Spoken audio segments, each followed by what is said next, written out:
We have always said it, that opinion polling, in an ideal setting where the facts are purely scientific, they will be as close to the reality as much as possible. But in this part of the world, we discover that there are variations in the findings of the pollsters depending on their political inclination. Now you see that the happenings in the last elections have just given the light to some of those things. We have always said it, that the reality on ground is one thing. The projections by the pundits is another. All the factors that some people said they analyzed may be at variance. And then, of course, you discover that some hours or days before the election, there were a lot of things that happened on the political space that also could have influenced, the decisions of the average voter. But we thank God that at least here we are, and there are lessons to learn. And the bottom line is that the politician of the present age must not limit his or her calculation to a single factor. There are a lot of things that affect the eventual performance and outcome of election beyond what the spin doctors say. Well, let me take you on again. When you look at the role and performances of the media, what's your assessment? Well, the media, really at this crucial moment, yes, the media have been very, up and doing. Although we have one or two instances, the major issue the media faced before the election was the question of credibility. There were and at times partisanship, and this accounted to the issue of boycott by some political candidates saying they will not attend to some town hall meeting or whatever you call it, because they believe ab initio that there were indications of biases. But there are those media too that stood their grounds, giving everybody equal platform. And to that extent, we still want to say kudos. Of course, what we have always said is that in a pluralistic society, the diversity of the media itself will be a function, a reflection of what happens. You can never railroad the media into a single platform. There will be diversities of thought. There will be the right wings, there will be the left wing, and it will be left for the audience to now determine where to pitch their tent. And I think we have not fared badly. We have not fared badly. Thank you very much. Director, yes, sir. When you look at stakeholders' engagement, and particularly your agency, how helpful has a National Orientation Agency been recently? We want to thank God. Like the media, NOAA was in the forefront of social mobilization. We have done enough voters' education. Up till eve of the election, we were still going around telling people to come out en masse because we want to deal with voter apathy. You see, one of the ingredients of viral citizenship is active participation in democracy. The power to rule is vested in citizens. And so if somebody now has a franchise, that is to say, ability, power to vote and be voted for, such a privilege should not be taken for granted. So we don't want people to say because of cash problem, fuel, there's no light to stay at home and not do the needful. Because it is when they vote that they can put in person or candidate or party they believe could do things better. And so NOAA was involved, and we want to thank God for the media. The media has been a good ally. They have been a good supporter to what NOAA is doing. If you do any program, the media, both private and government owned, have been there to support us. And we still hope that they will continue this. The more we cooperate together, the better Nigeria becomes. So as far as I'm concerned, both the media and the NOAA has been doing a very good job. Well, with your mobilization effort, what were the expectations of the citizens to government or from government? Well, part of the NOAA responsibility is also to send feedback of the people to government. So we gauge people's pulse and we give government. What were the real issues that were shown out? Maybe as an appreciation or as a lack of? Well, the major problem has been that people expect government to do more than they are doing now. They want government to be not only closer to them, but to solve their problem, to alleviate their problems. If you think about it, what had happened during the cash problem, they want government to be more responsive. They want government to alleviate their problems. That even if the policy was meant to reduce kidnapping, attack those people that have stored up money in their homes, that nonetheless, that governments should still do in such a way that people will not suffer the way they suffered. So people are saying that government should please show more concern to average citizenship. But we are telling them that government does not mean evil for its citizenship. We are telling people that they should be patient, and government is taking some proactive action. And we can see that things are getting better than before because of the response we fight to them. From the academia, because your place is an avenue to do research, yes, and to also ensure that the students and other stakeholders within the academic communities are comfortable. Yes. So what are the yearnings yes. of the academics? The observation, like the North Director just said, is still valid, and I must commend his candidness, because as a government official, he cannot talk. I mean, he's not supposed to really come. But for feedback system, yes, that we need to know. Exactly. I mean, the point is this: whatever ostensible justifications government had for those, harsh policies, I call it harsh policies, that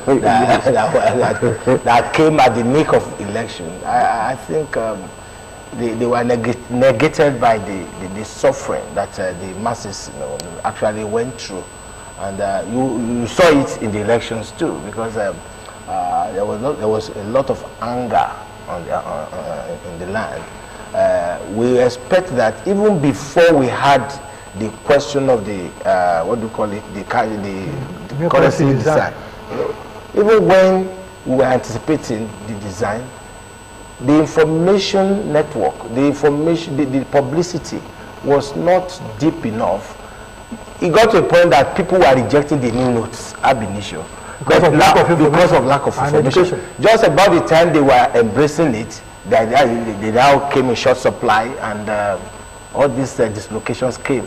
All these were the things that instigated the reaction that we saw at the polling. And I think we have learned our lessons.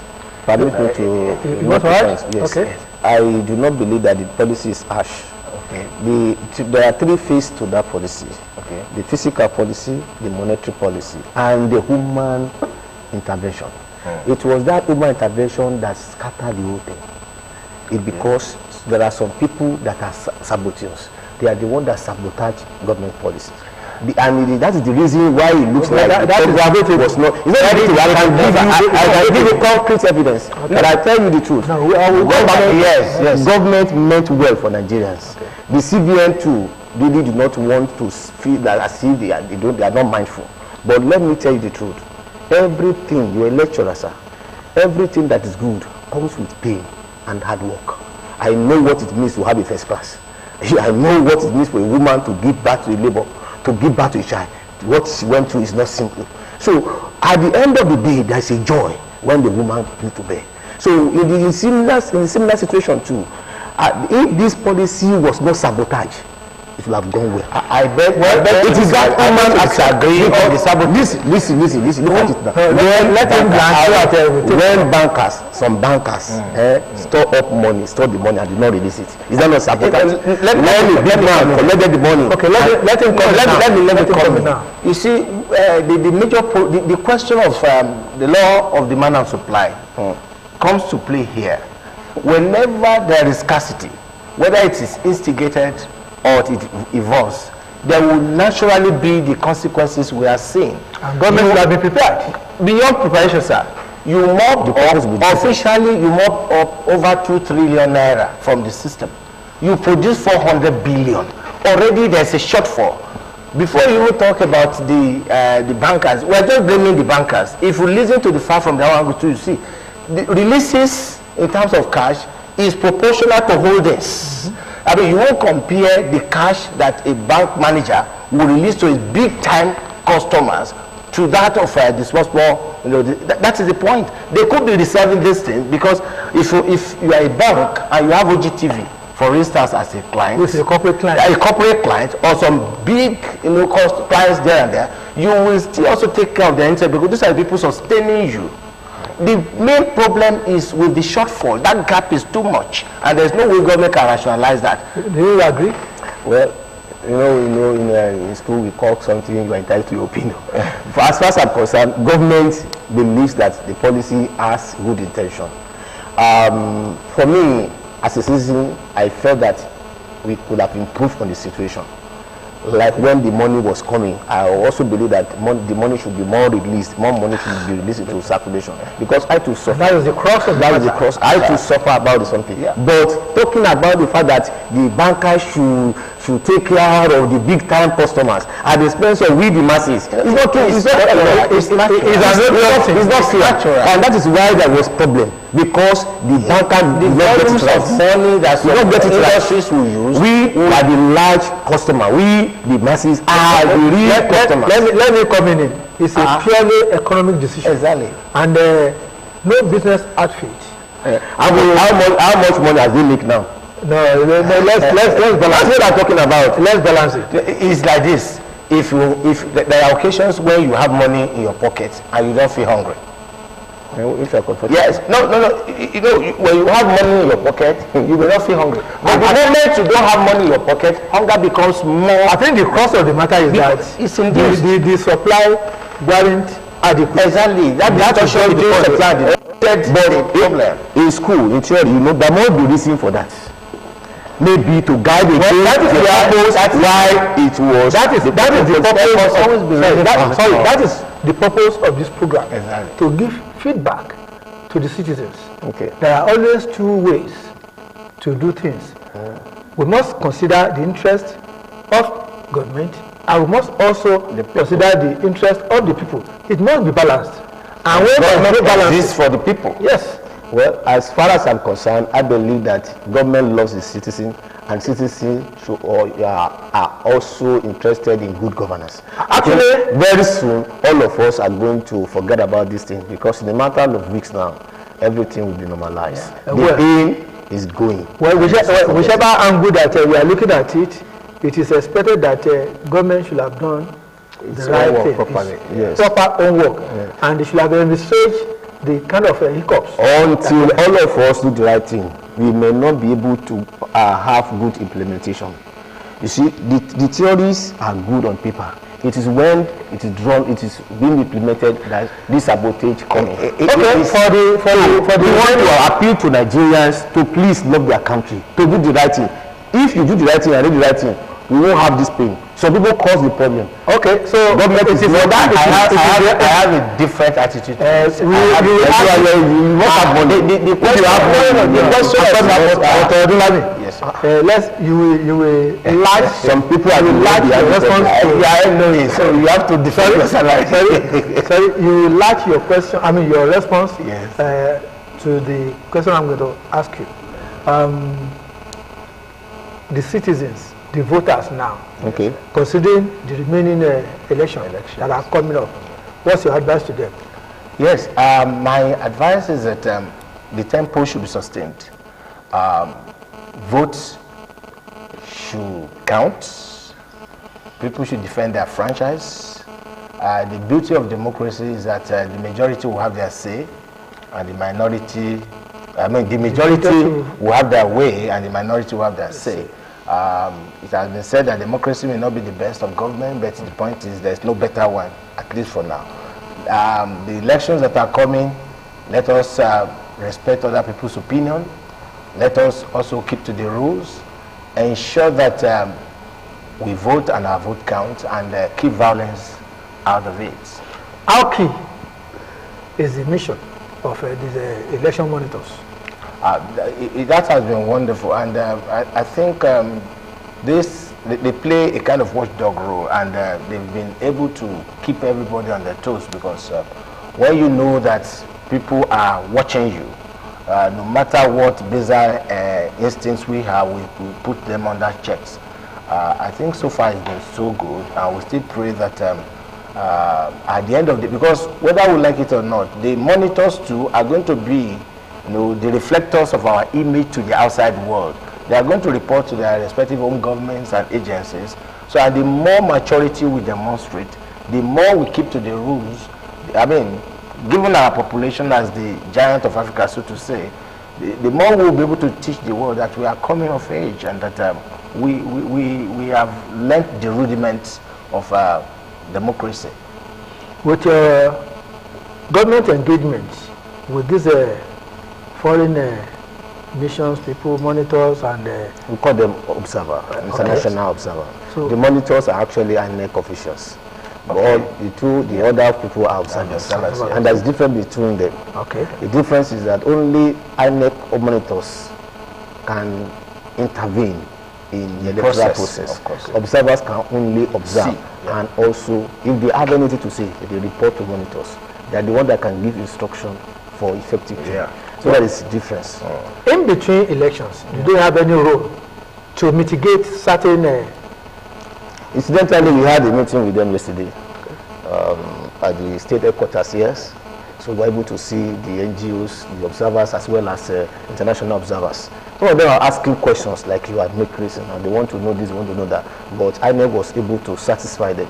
Actually, INEC has put in place a lot of machinery to ensure that the election was successful. So there wasn't much. But the problem that is in society is what is making some people to think that this and that, because logistics wise, some of them may not be able to have all that they need to have before, and that is not any problem. Those are the problem that is in larger society. So as far as we are concerned at NOAA, we believe that international observers, local observers are welcome, but for me personally, I feel that they are getting too many now.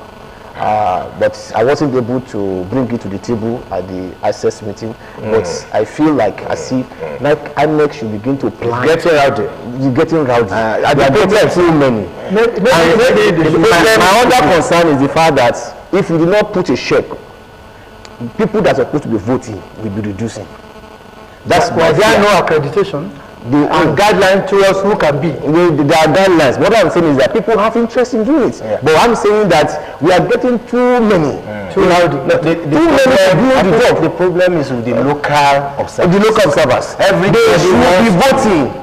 They should be voting. They should leave the observers for INEC and necessarily the foreign agencies and the international observers. They should reduce it. All these NGOs, they are getting too many.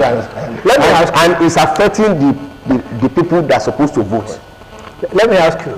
That's my own concern. The monitoring room, or what do you call it? The situation room. The situation room. Yes. Okay. How do you see the change in the operatives? I think what we have come to observe now is that we are getting more, sophisticated. We are getting our acts right in terms of reaction time, because the idea of a situation room is to monitor, and if there are issues, quickly fix. And you discover that even the parties, the political parties, also have their situation rooms. So even the media, including the media. So everything is taking shape, and we know that it will only get better with further elections. And I think even particularly with the use and adaptation of technology, we are getting there. Maybe I should add security agency also has their situation room. So that how do we now abridge and then find a common place for all as far as the election is concerned, the security situation room is the major key thing, because all the access, that is interagency consultative committees, we are using that. So if there's any issue, that is the final bus stop. So whatever any station now, for instance, any media station can have a situation room like Splash, they have. Okay, this other one they have, OGBC may have. But if they have an issue, they will be the one to contact. So these are the issues. The issue of result release. Okay. So what is the takeaway from government now? Who has the sole responsibility? Well, the people have the sole responsibility. So because they are the ones that decide who they voted for. No, what I'm saying that, talking about elections in all areas, how do we synchronize?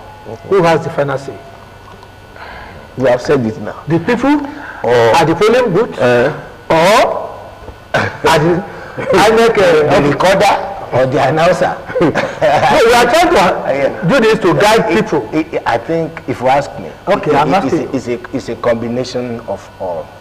The voter, and then the transparency by the monitors, and then monitor. You said monitors not the.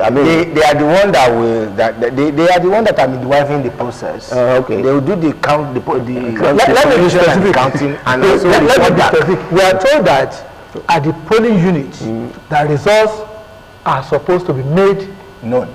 Yes. Which is it not clear? It's first level. So what I will do, let me just say this in a simple language. Because we want to educate the masses. Let me just say this. The people decide who will vote, who will win, because they are the one that vote for them. But digital electronic device that has been introduced by INEC now has made the work easier. And it can only give us a problem if somebody manipulates it.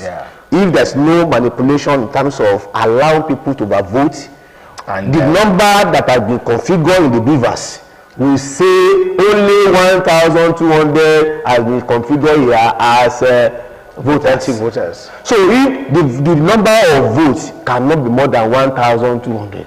So if there is more than that polling result will be void, will be cancelled.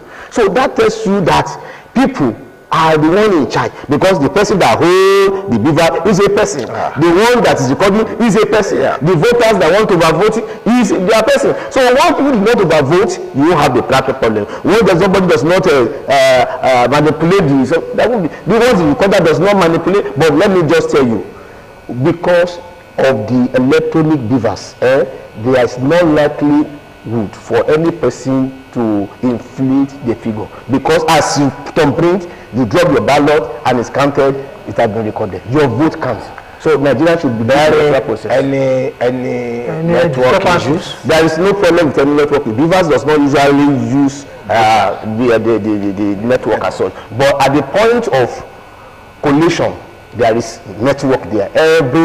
Every collation center, there is network. They have done what they call mock election, and we have tested it, and all the beavers have been tested. So the citizens are sure that